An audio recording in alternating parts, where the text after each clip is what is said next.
learn about reported speech. අද අපි ඉගෙන ගන්න යන්නේ reported speech නැත්නම් indirect speech කියන එක.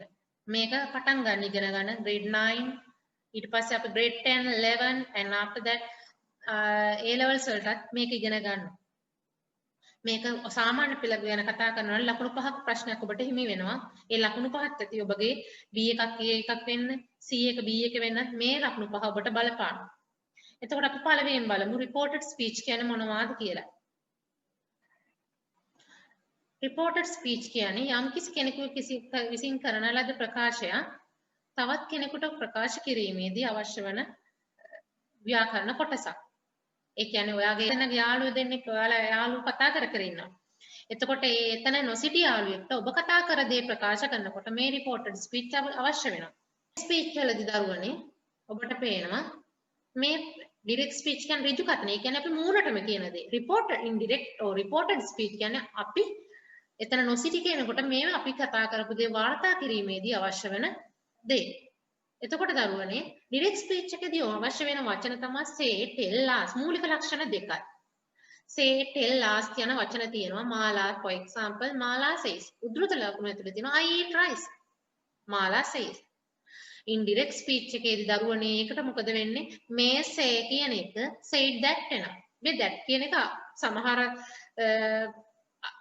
අනවශ්‍යයි කියලා කියනවා. නමුත් අපි දැනගමු සම්පූර්ණ විදියට. tell කියන එක වෙනස් වෙනවා. දරුවනේ told that, ask වෙනස් වෙනවා, ask that. දැන් මේක කොහොමද වෙනස් වෙලා දෙන්නේ?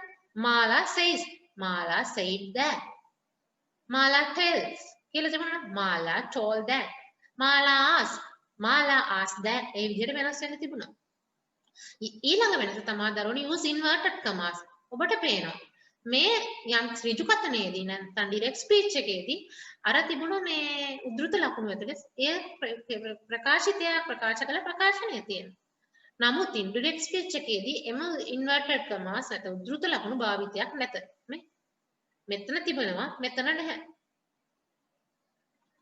මෙතන direct speech දරුවනේ indirect speech වෙනකොට ප්‍රධාන වෙනස් වීම කිහිපයක් අපි ඉගෙන ගන්න ඕනේ. එකක් subject එක. ඔබ දන්නවා වාක්‍යක ප්‍රධාන කොටස් තුනයි subject, verb, object. එහෙනම් subject එක වෙනස් වෙනකොට verb එක වෙනස් වෙන විදිහ, object එක වෙනස් වෙන විදිහ සහ කාලය සහ ස්ථාන වෙනස් වීමත් අපි මෙතනදී ඉගෙන ගන්නවා. පළමුව බලමු දරුවනේ subject pronoun වෙනස් වෙන විදිහ. direct speech එකේදී I කියලා තිබුණොත් ඒක reported වෙනකොට මොකද වෙන්නේ? කියන කෙනා අනුව ඒක he or she වෙනවා. we තියෙනවා.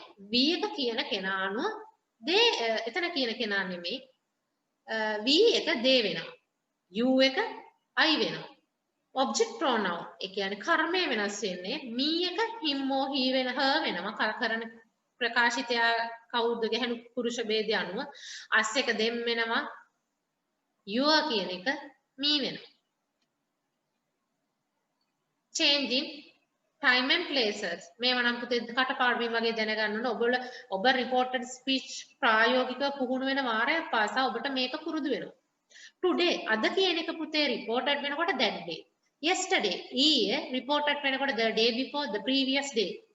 last week ගිය සතියේ කියන එක reported වෙනකොට the week before නැත්නම් the previous week වෙනවා.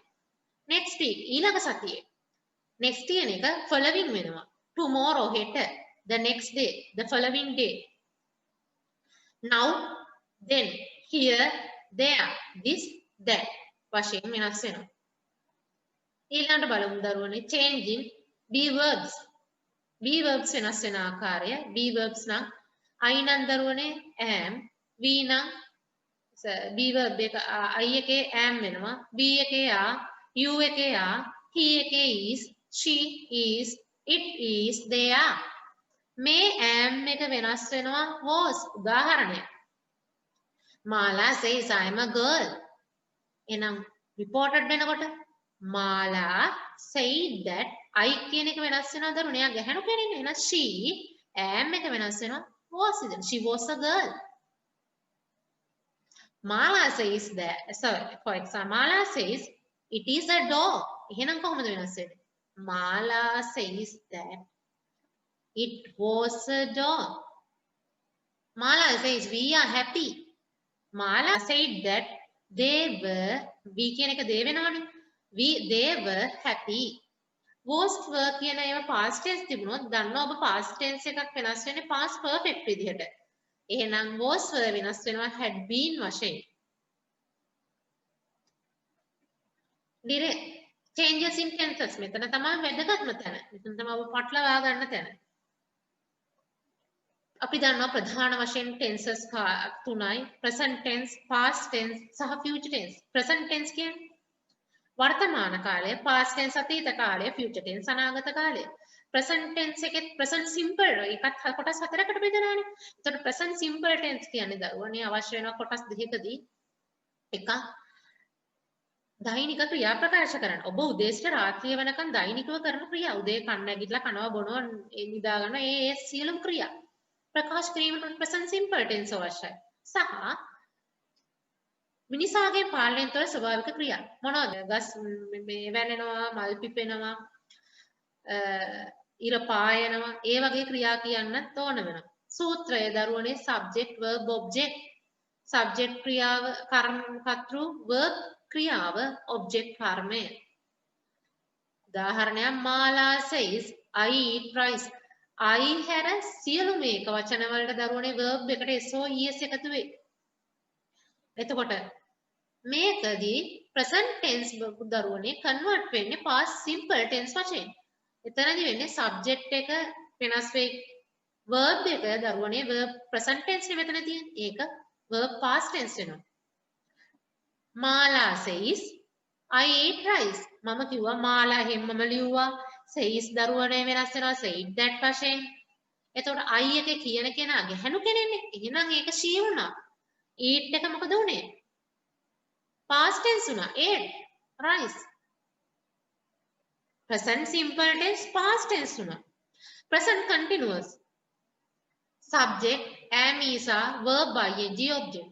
okay formula එක mo why we use present continuous tense ඇයි අපි present continuous tense පාවිච්චි කරන්නේ? present continuous tense පාවිච්චි කරන්නේ දරුවනේ කතා කරන මොහොතේදී කරමින් පවතින ක්‍රියා කියන තමයි present continuous tense පාවිච්චි කරන්නේ. For example, what am I doing? I'm teaching. What are you doing? You are learning. What is this fan doing? It's working.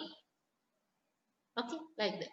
So, කොහොමද දැන් මේ වාක්‍ය උදාහරණ? මාලා says බලන්න ඒ ආකෘතියම තියෙනවනේ දරුවනේ I නම් am eating rice. Present continuous tense past continuous වෙනවා. ඒ past continuous සූත්‍රයේ subject was were verb ing object. මේක වෙනස් වෙන කොහොමද? මාලා ලිව්ව හැමම says said that කියලා ලිව්වා. I කියන්නේ ගැහණු මේ කියන්නේ I කියන එක නා ගැහණු කෙනෙක් නිසා she දැම්මා. am එක මොකක්ද උනේ? මේ කෙනා ඒක වචන නිසා she කියන එක කෙනා was දැම්මා. බහු වචන නම් were දාන්නේ. ඒතර she was eating rice අනිත් ඒ වෙනස් වෙන්නේ නැහැ. present perfect tense. Why we use present perfect tense?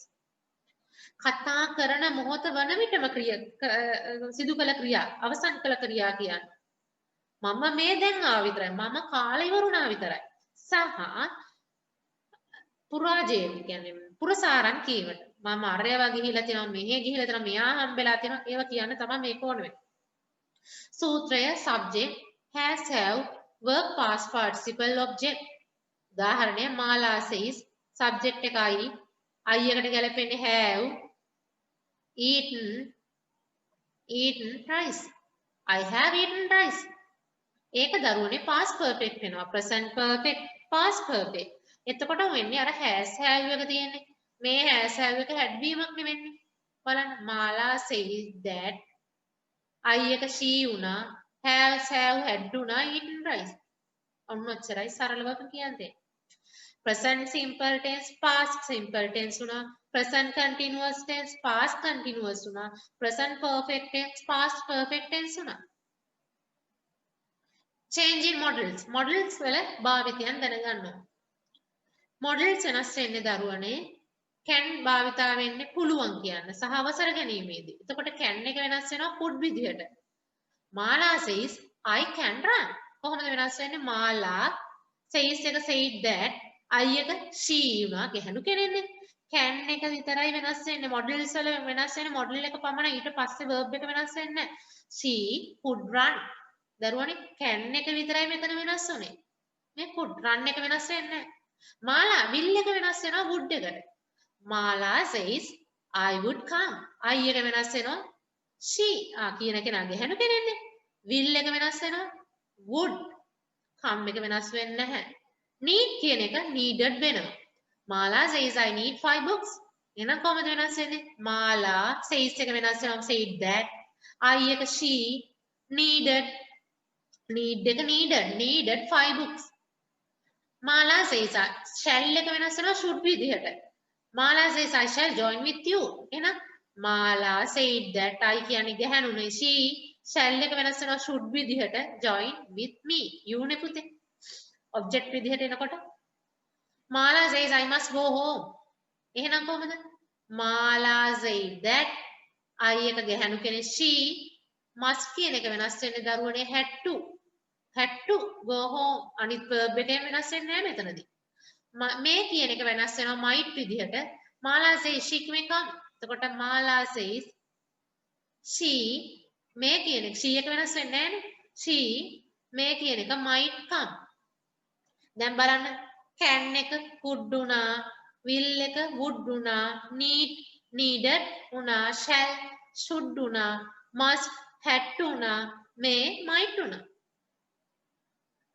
මේක තමයි තරමක් ඔබට අමාරු එක සහ නමුත් හරියට ඒ කාරණේ ඉගෙන ගන්නවා නම් මේක එච්චර අමාරු වෙන එකක් නෙමෙයි. changing questions කොහොමද දරුවනේ ප්‍රශ්න වෙන රිපෝටඩ් කරන්නේ? අහපු ප්‍රශ්නයක් තවත් කෙනෙකුට කියන්නේ කොහොමද? එතකොට දරුවනේ questions වර්ග දෙකක් තියෙනවා. එකක් WH questions අනික සහ yes no question tag questions කියලා තියෙනවා. අපි මෙතනදී කතා කරන්නේ WH questions සහ yes no questions ගැන. පළමුවෙන් බලමු WH questions කොහොමද එන්නේ කියලා. ප්‍රශ්න දරුවනේ කියන්නේ නැහනේ අහනවා. එහෙනම් say නෙමේ එන්නේ ask. ඒව ඔයගොල්ලන්ට විභාගෙදි දෙනවා. මේ වාක්‍ය දෙනවා. මේක ටර්න් කරන්නයි එන්නේ. එතකොට he ask කියන එක මම කලිනුත් කිව්වා ask. අහන්නේ මගෙන්නේ දරුවනේ නේ. he asked me that එකත් යොදන්න පුළුවන්. ගොඩක් සමහර වෙලාවලට that එක යොදන්නේ නැහැ. he asked me මෙතනදී ask එක ask my ask he asked කියන එක asked කියලා වැටෙනවා ask වෙනවා ඊට පස්සේ දරුවා අහන්නේ මගෙන්නේ ඒ හින්දා ඒක me වුණා he asked me WH question එක ඊළඟට ලියනවා දැන් මෙතන WH questions එක මොකද්ද where මොනවද අපි දැන් WH questions where when what with where when who WH අකුරෙන් පටන් ගන්නවා සහ howත් වෙනවා එතකොට මේ where කියන එක WH question එක අපි ලිව්වා ඊට පස්සේ මේකේ මේ ප්‍රශ්නේ තියෙන subject එක ගන්නවා subject එක මොකද්ද මේකේ the cinema ඔන්න ලිව්වා is ඊට පස්සේ තමයි පුතේ verb එක ලියන්න ඕනේ මේකේ be verb එක මොකද්ද is එක මොකද්ද වෙනවා කියලාද අපි කිව්වේ was වෙනවා කියලා එහෙනම් past tense වෙනවනේ was එහෙනම් රටාව මොකද්ද he asked me WH question එක දැම්මා subject එක දැම්මා verb එකේ past tense එක දැම්මා හරි ඊට පස්සේ මේක බලන්න ඒක මේ present tense past tense එකෙන් present tense එකෙන් තියෙන තවත් ප්‍රශ්නයක් he asked where do you go on Monday ඒක කොහොමද වෙනස් වෙන්නේ he asked දැම්මා මගෙන් අහන්නේ me where WH question එක ගත්තා ඊට පස්සේ මේකේ subject එක මොකද්ද you නේ එහෙනම් you වෙනුවට I දැම්මා මගේ හින්දා මමනේ where I go කියන එකේ past tense එක when on Monday ඒකෙත් අර රටාවමයි ආවේ කොහමද ask දැම්මා me දැම්මා මගෙන් අහන හින්දා WH question එක subject එක සහ verb එක ඒ මේක present tense තිබුණ හින්දා මම මේක past tense කරා තවත් ප්‍රශ්න වර්ගයක් he asked what time did Mary arrive ඒ ප්‍රශ්නේ අදාළ වෙන්නේ දරුවනේ past tense වශයෙන් past tense අපි මොනවා වෙනවද කිව්වද past perfect වෙනවා කිව්වා එහෙනම් මෙතනදී he asked me දැම්මා I WH question එක ගත්ත what time subject එක Mary මේකේ මේ past tense එක arrive did arrive කියන්නේ arrive ඒක past perfect කරාම had arrived ඊළඟ තියෙන ඔබට yes make questions. ඒ කියන්නේ answer එක ප්‍රශ්නේ අහුවාට පස්සේ answer එක විදිහට දෙන්නේ එකෝ yes එකෝ no. උදාහරණයක් බලන්න පුතේ මේක. He asked, do you go to school every day? He asked, do you go to school every day? මෙතන දරුවනේ වෙන්නේ he එක හැමම එව්වා ask වෙනකොට ask me දැම්මා. do එක වෙනුවට ඔබට whether කියන වචනේ දාන්න පුළුවන් if එකක් දාන්න පුළුවන්. do වෙනුවට whether හෝ if දාන්න පුළුවන්. you කියන එකට you එපමණයි වෙනසක් වෙන්නේ. මේ do කියන වචනේ වෙනුවට මෙන්න මේ වචනේ එන්න පුළුවන්. do, does, did, have, has, had, can. do, does, did, have, has, had, can කියන වචන ආවොත් කෙලින්ම මේ වචනේ එකෝ whether කරන්න පුළුවන් එකෝ if කියලා ලියන්න පුළුවන්. ආය රටාවමයි he asked me දැම්ම මේ වචනේ දැම්ම subject එක you වෙනුවට I go කියන එක වෙන්නේ. මේක present tense ඉඳ මේක past tense වුණා. he asked do you go to school every day එක reported වෙනකොට he asked me whether hari if hari whether I went to school every day. අවසාන වශයෙන් ඔබට උගන්වන්න තියෙන commands නියෝග මොනවද ඔබට ඉස්කෝලේදී හම්බෙන නියෝග go to the school go to the class bring your book shut the window ඒ වගේ නියෝග ඒව රිපෝටඩ් කරනකොට මොකද වෙන්නේ he said දෙන එක මම ඔබට කිව්වා said that වෙන්න පුළුවන් he said that එක නොය දෙන්න පුළුවන් දරුවනේ command වලදී බලන්න හැම වෙලේම base verb එකෙන් පටන් අරන් තියෙන්නේ go eat bring ඒ වගේ base verb එකෙන් ඔබට පටන් අරන් තියෙන command එකට කලින් command එක වෙනස් කරන්නේ නැහැ මෙතනදී base verb එකකින් පටන් ගත්තොත් base verb එකට කලින් to කියන වචනේ දාන්න. he said go to the school every day. he said that එන්නත් පුළුවන් to go to the school every day. he said brush your teeth. he said that එන්නත් පුළුවන් ඔය දෙන්නත් පුළුවන්. he said to brush your teeth.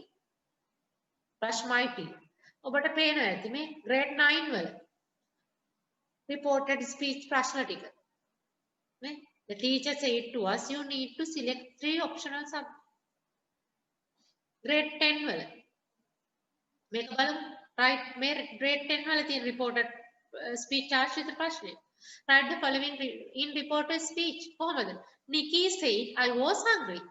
was කියන එක දරුවනේ past tense past tense past perfect වෙනවා. එහෙනම් Nikki said that එයා ගෑනු ළමයි කියලා මං හිතනවා. එහෙනම් she had been was එක had been වෙනවනේ hungry.